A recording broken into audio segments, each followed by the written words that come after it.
Got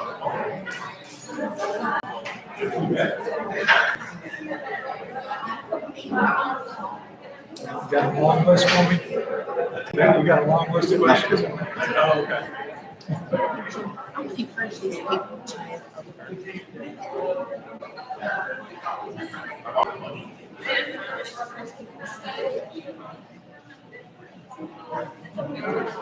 Hey, Jim, are you?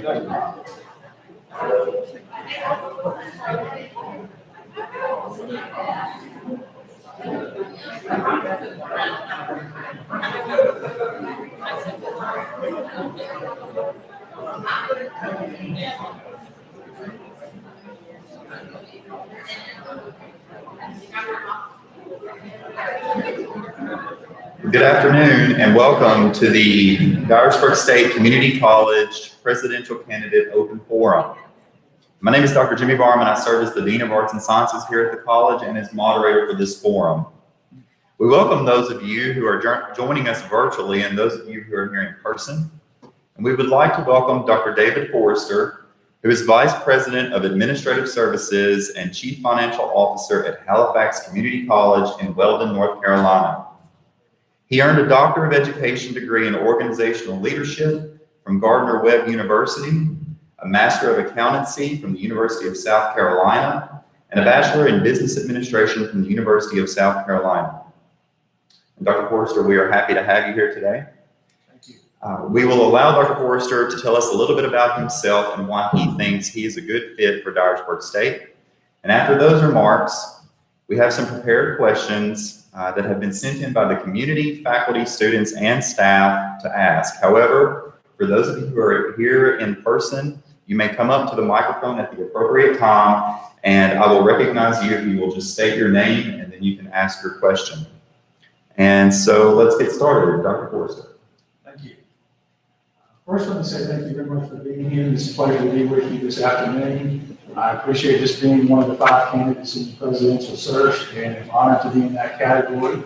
And I guess to address the first point, my interest in the position and why I'm qualified, as mentioned in my bio and my profile, I do have a doctorate degree from Gardner University in organizational leadership. I've got a master's in accountancy, and I'm a CPA, originally was licensed as a CPA here in the state of Tennessee, and certainly try to use my background as a certified public accountant to look at what I do from a business perspective. Also, in my original background, starting out working in education, I've been a high school teacher and taught business education classes and was a coach of basketball.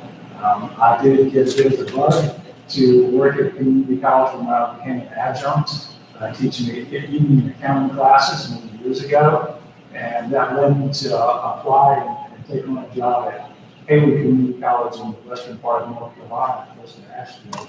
And I got hired originally as an instructor there and taught accounting and business administration classes. Over time, I moved up into a role of department chair of business and entrepreneurship and did that for, I believe, about 9 years and really enjoyed my role in doing so.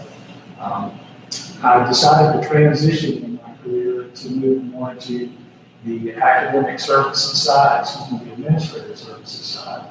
And currently, I lead the areas of human resources, the finances on campus, campus security, facilities, and information technology, along with working in the area of free and ancillary areas on campus where we've got a daycare on campus, a healthcare center on campus, cafeteria on campus. I help lead those areas too. So I bring forward into skills of many years of working in academics at the community college, and also recently for the past 6+ years on the staff side of working as a vice president of administrative services.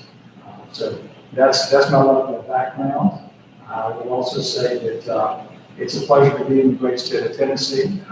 Both my parents are from the state of Tennessee. In fact, I was trying to estimate a little bit on my father's side, probably about 150 years back on my father's side of residence in the state of Tennessee. And my mother's side, I know we can go back more than 200 years. So great to be in the great state of Tennessee and great to be with you here today at Dyersburg State Community College.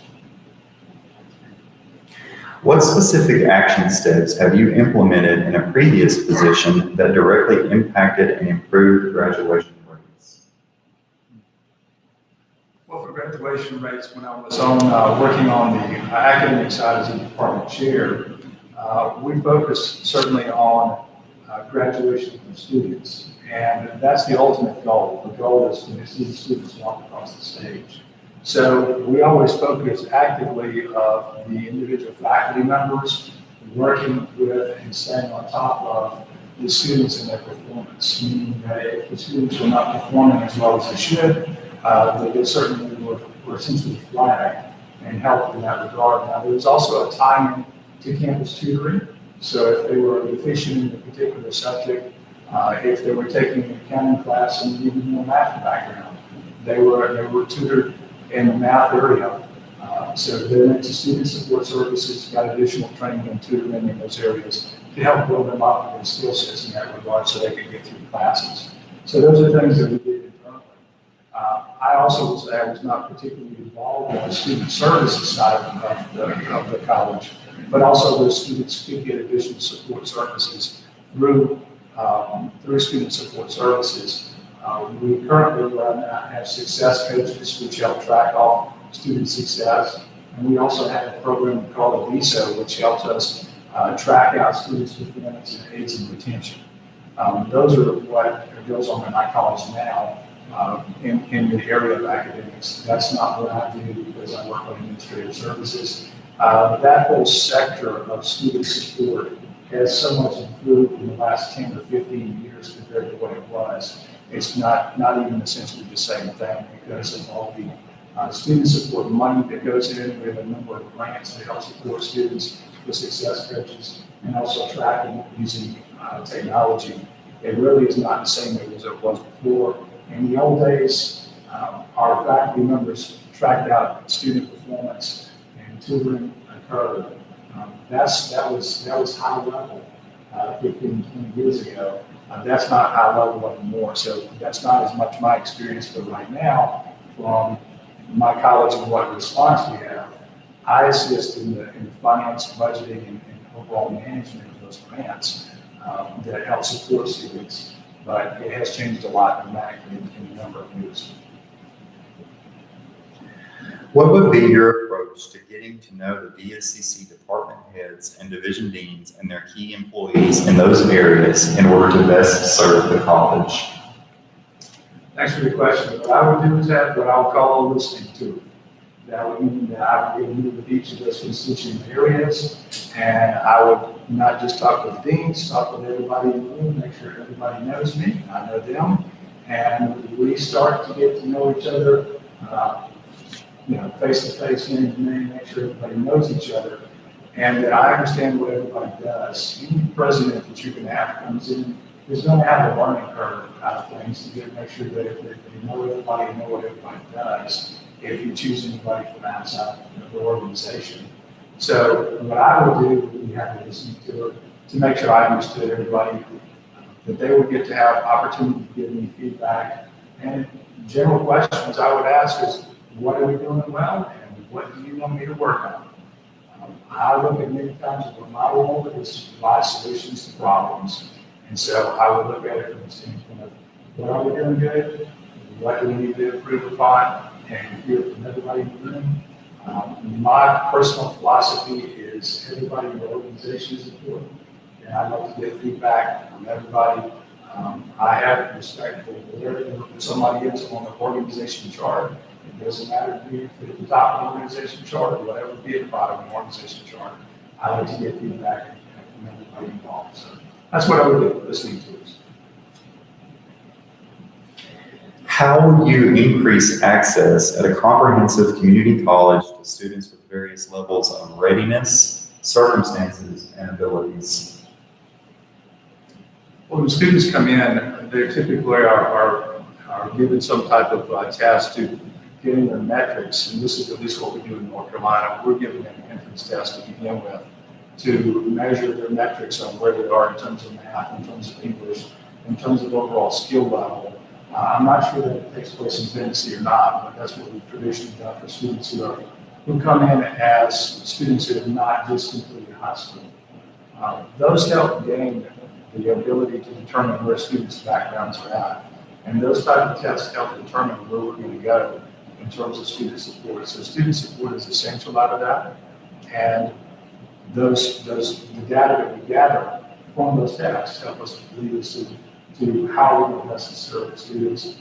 Do they need developmental math? Do they need developmental English? Are they well prepared or are they not? And if they're not, then we can start to come in and help support with additional developmental classes for students. What is the most important quality you look for in leaders? How do you measure whether those qualities are present? I don't know if I want to say 1A and 1B, but I'll say certainly number one. I think number one is just character, or I'll say character/ethics. I find that that's the key. I was having a conversation just a few minutes ago about the issues of and examples of if somebody does not have high level of character and ethics. Everything goes away. People can't depend on them. People can't rely on them. So to me, my character, my ethics, my honesty, my respect that I give to individuals, I think is number one. If I'm going to say a 1B on that one, it would be vision, because I think what any position of leadership needs is a person who's a visionary, who's able to see what down the road needs to happen. And those are the two I would say. Number one, got to have character and ethics in whatever you do. And secondly, I think a leadership position, vision, and thinking about where we can go as an institution down the road, what opportunities are seen, and what can we do together.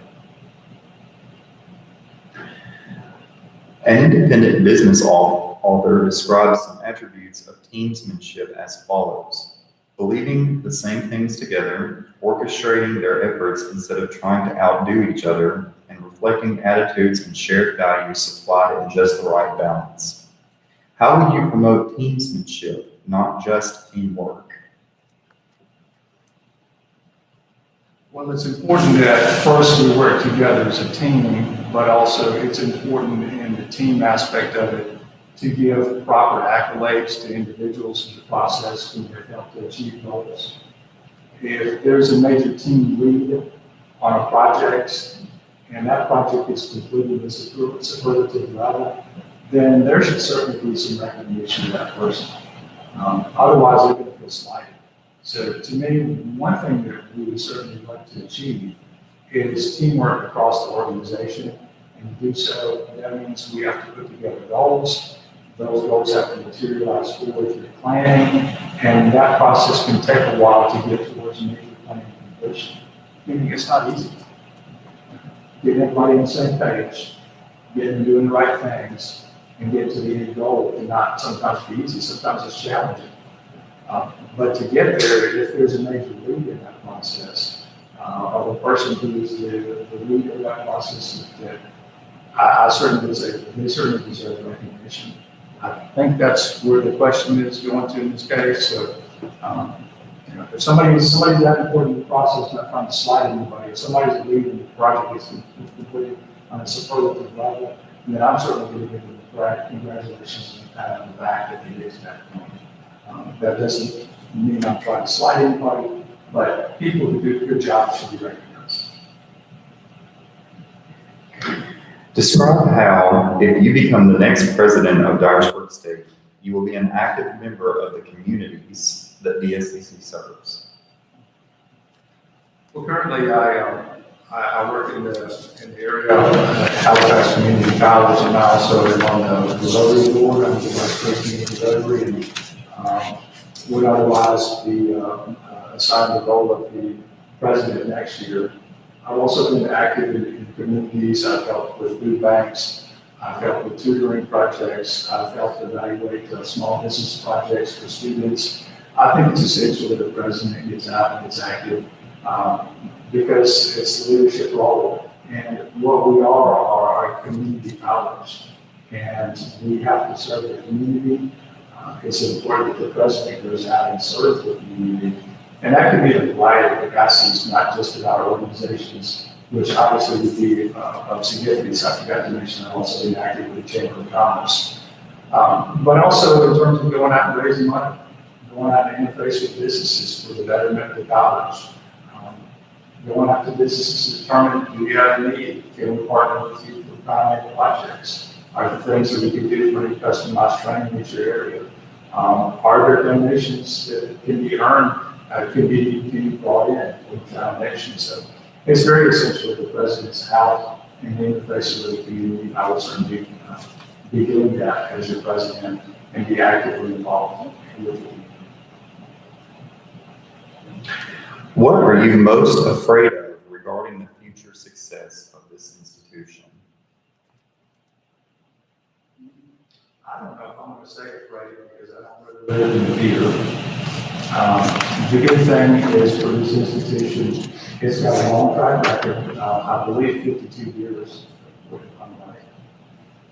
It's a public institution supported by the taxpayers in the state. It serves 7 counties, and it is, from the way I look at rural community colleges, they're the best thing going. They're the most important thing in the service area. They're the focal point of getting students leaving here to better jobs, to more employability, to better wages, to better professions. Or it can be us training students to go off to universities and get paid a much higher wage than if they didn't know. So I myself would not say there's any need to be afraid. The only thing that we would have to do is make sure we do things in the best way possible. Use the resources we have in our budget to best align our programs and our offerings to what meets the demand of the community. And I think if we do that, we'll be fine. But certainly I would not be afraid in that process. We just have to make the best use of what we have. But there's lots of advantages to being a community college in the state of Tennessee. What are your ideas to maintain the positive influence of charitable gifting to Dyersburg State Community College?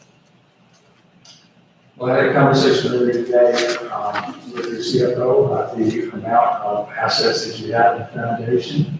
And certainly is a positive number from what I heard. And certainly it's one of those where, from my history and my background as an entrepreneur, as a CPA, and as a person that understands the window that business owners talk, I don't think I would have any problem going out to the local community and talk about donations to the college and bringing in greater donations to the college.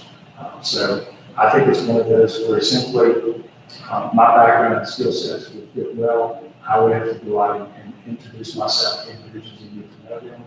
But I typically think there are lots of folks that want to contribute in a variety of ways to the college.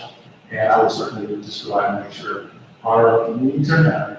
I think in doing so, the main thing to know is to explain to potential donors what our needs are and how they can help best serve our students. And I think if we do that, we will be fine.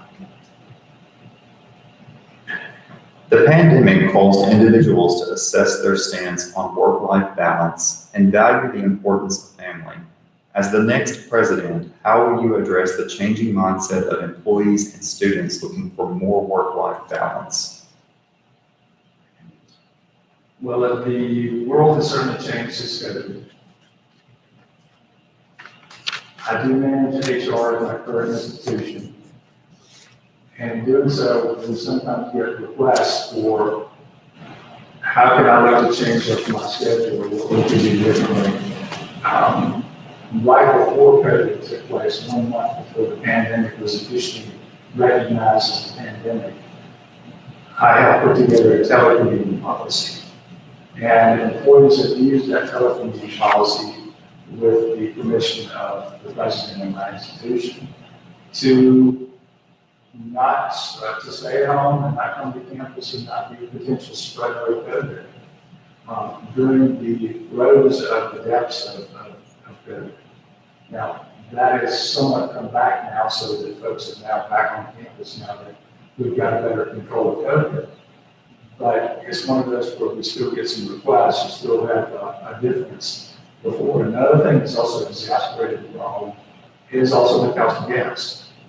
which made employees want to say, well, I don't really want to work for and drive 50 miles an hour, 50 miles to get to campus, and not get a pay raise in 3 years because that's what's happening in the state of North Carolina. It's just exasperating the problem.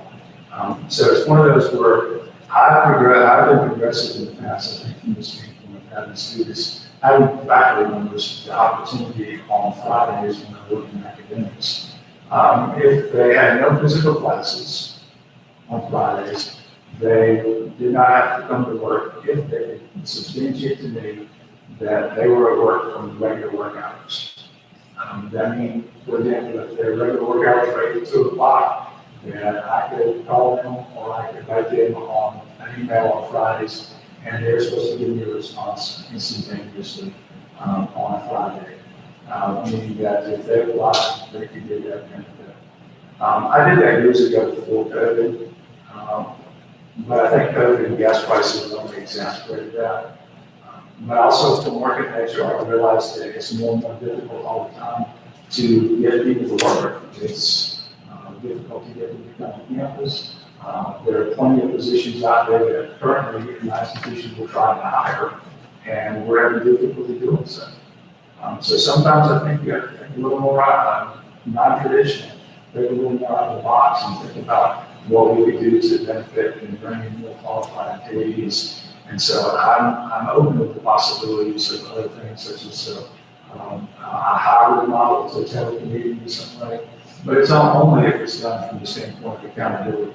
There has to be accountability on the other side of the fence. There has to be the accountability aspect that if, for my example, if the normal work hours are 8 to 2 for faculty, that they should still be accountable for the same times.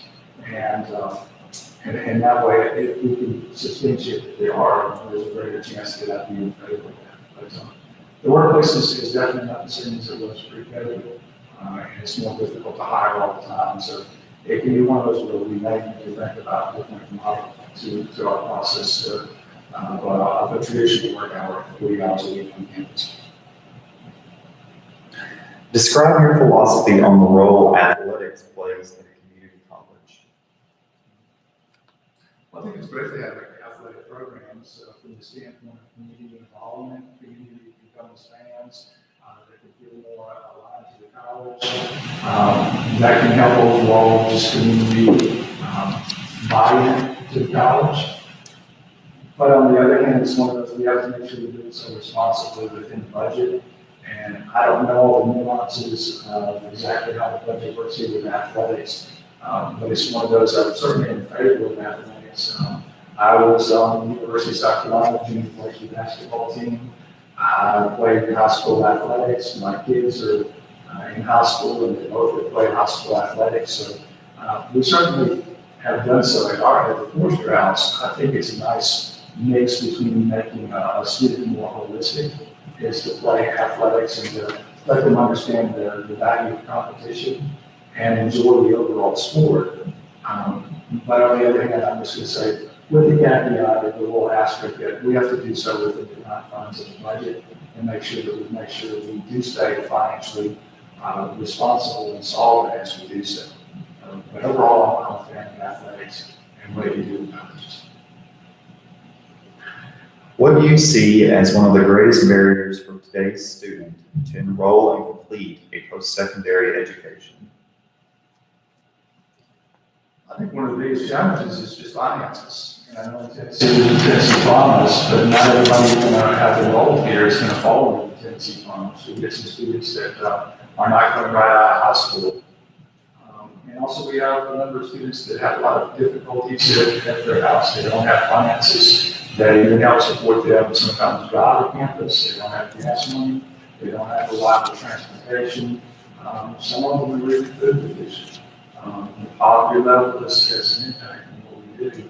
And to me, the greatest concern in terms of getting students in sometimes can be not just the pay for tuition, but those other things that cause some parents to completing their degrees that are all related to the poverty level and lack of finances. That's why I'm very much a proponent of trying to find grants and try to find other things that we can do to help solve those problems on the front end, whether it's grants for transportation needs, grants for emergency needs. Those are things that we've done at our current college to help those students that are in similar situations as here, where I'm in Grant County, where there's a large percentage of students that are in the poverty level. And that to me is a big barrier. Sometimes we can work our magic here. We can get students out the door, we can get students graduated. We can do everything we can do Enroll to do. But sometimes the most difficult process is just getting them here in the first place and getting them here so that they are, I'm almost like regular or normal students from the standpoint. They show up, they don't have to worry about finances getting there, and they don't have to worry about the campus with no food on their table.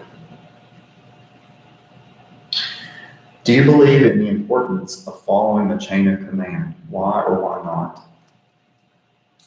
I'm pretty much into the following of the chain of command in normal situations. Now, if I'm your president and there's a fire that breaks out in the kitchen right now, whoever the first person sees it, please yell fire, because to me, that's fine. That's valid chain of command.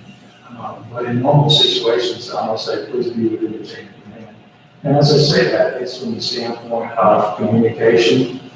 One, communication to supervisors, and two, respect for supervisors and what they do. I think that what's important to stay in the chain of command in almost all situations. I'm not a believer or don't like the scenario of somebody goes out of the chain of command and finds me as a supervisor and moves the supervisor out of the room. And then I have to go back and say, well, did you know about this? And then no. That's not a good reflection, because that doesn't allow everybody in the team to know what's going on and know how the process is issued.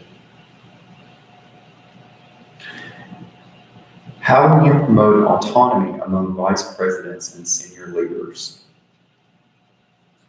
Well, I'm first going to say I'm not a micromanager. Dyersburg State Community College is too big an organization, covering 3 areas of learning, 3 counties for learning, and 7 counties in the service area. There's no way as a president I could be a micromanager. Therefore, I would rely on vice presidents to do what they're supposed to do what's in their job description, and do it without me looking over their shoulder every minute of the day. That doesn't mean that I wouldn't get regular updates on what individuals are doing. I'm going to have weekly meetings, and I've shared this story earlier with the vice presidents, and we had a meeting today at lunch. I shared the meeting that I go to myself, I go to each of the directors in my division currently, and I go to their office on a daily basis. I go there each morning. That's the very first thing I do each morning, is I go by and check on each one, and I ask, how's it going? And it's really kind of a question, not just how's it going, but if they've got a major issue or problem, is there opportunity to tell me about their issue or problem? Besides that, I respect what they do. I don't pretend to know everything that they do as a skill set. And so I stay in my lane otherwise. They tell me about problems. It's their job to follow what's on their job description and what duties and tasks. And if I give an item as something to do, I certainly want it to be done and done well. But on the other hand, I'm not looking over somebody's shoulder all the time. That's not the way organizations should work. And so I certainly give space for individuals to work and do the best they can in their space. And I think that sometimes it's the best way for creativity in that work. Because I've had a previous president that I worked for that gave me liberty and space, and I can kind of look back in my career going, that's one of the times I was disrespected when I was giving out liberty and space. So I'm not going to micromanage them, but individual VPs be responsible for their areas with adequate communication happening on a regular basis. How do you feel about stepping into the role of a president who has been the current president for 37 years? That might be the most daunting of all challenges of this. The reality is, 37 years, probably nobody else in the room here has already been here working 37 years for 10 years. Everybody's used to one president and one president alone, but the reality is, your president that has worked so diligently and hard for 37 years has decided to retire, and there's going to be a change. And whether it's me or whether it's one of the other four candidates, there's going to be a change that happens, and there's not any way around that. So how I would work to address that is, each person is going to have their own style. I can't make my style match to your president's chair. Currently, I have to be my own person, and that's it. I'll just do so from the standpoint of being respectful to you, treating you with dignity, and from the standpoint, if there are things that are done different than previously, I'll try to explain why that's occurring and why what we're doing now is different than the past, because I think so many times what is difficult in organization change is a lack of communication and a lack of value in that change. And so, yes, whoever comes to the role, there's going to be some stuff that's different, some things that happen differently than in the past. But in doing so, I would communicate as to why we're changing, why this is to benefit Dyersburg State Community College in the long run. And hopefully, I get the support to make the change and we initiate things like we want to, for whatever the change may be. But things are, whoever you choose as a candidate, it will not be the same as the past. And so with that, we've come to the end of the prepared questions. And, however, if anyone in the room here in the audience would like to ask a question, you may come up to the mic, and I ask that you state your name and then ask your question.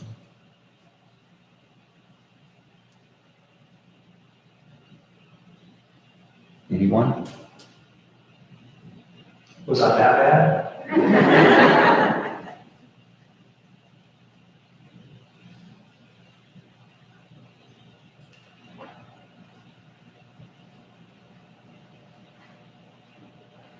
Lorraine Paulstein, Student Services. Enjoyed having you here today. Thank you. Would you talk to us a little bit about your style of academic advising or the process of academic advising? What type of procedure do you or the school that you're at do you use in advising students? We have been advising essentially a one-stop shop. We have we're advising and applications to be taken in, not just in physical capacity, but also online. I've seen it through your website, you do the same. So the question sometimes takes place of the applications and making sure we're getting the process in a timely basis. That, of course, gets to be an issue as we get close to the start of semesters for curriculum students and can be a challenge. But that's typically not an area that, in my background, whether on the academic side or what I do currently, that I get actively involved with. So I'm primarily going to say this is not my forte for an answer. Student Services does a great job of taking students in and making sure the process is moving from admissions and any support that's needed.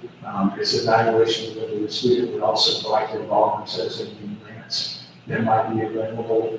I think the example here might be TRIO program grants or anything that might be coming off the student support services. That takes place in the front end. Then from there, they're moved towards faculty advising, which takes place in the specifics of the advisors in those areas. But it's essentially it's done by. I'm just going to say sometimes this is pretty much all things related to like college. Admissions and student services is not my forte. I certainly understand the process, but the nuances of it is not.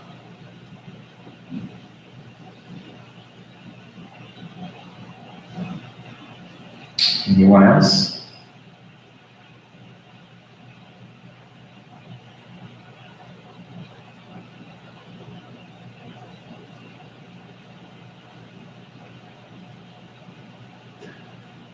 Okay, well, it has been a pleasure to host Dr. David Forrester on our campus today. Dr. Forrester, is there anything else that you would like to add or any final comments you have for the audience? I would just like to say thanks for everybody coming, thanks for spending your afternoon here. I know everybody's busy and everybody can do a lot of things. I appreciate your time that you come to listen to this forum and participate. Thanks for the opportunity. Very good. And just as a reminder, you are invited to complete a survey about the next, about the candidates for the next president for Dyersburg State Community College.